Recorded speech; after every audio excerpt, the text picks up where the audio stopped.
আমি এখন আর কোনো চাকরিজীবী না, আমি চাকরিজীবী নামে ছদ্মবেশী একজন ড্রাগ ডিলার। যতদিন না কেউ আমার সন্দেহ করছে ততদিন এই বেশি আমি ড্রাগস আদান প্রদান করে যাব। আমি জানি আমার কপালে কি আছে, কিন্তু আমি টাকা চাই, যে কোনো মূল্যে আমি টাকা চাই। টাকা দিয়ে মৃত্যুর প্রশংসা কিনতে চাই, ভালোবাসা কিনতে চাই।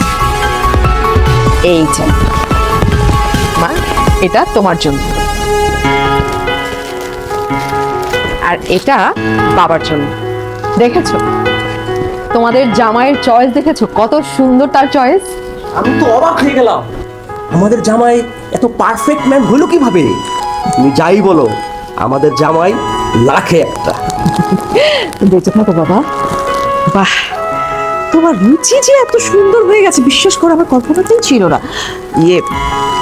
আমার মেয়েকে যখন তোমার সাথে বিয়ে দিয়েছিলাম আমি তো ভেবেছিলাম মেয়েটাকে মনে ডাস্টবিনে ফেলে দিলাম। দেখো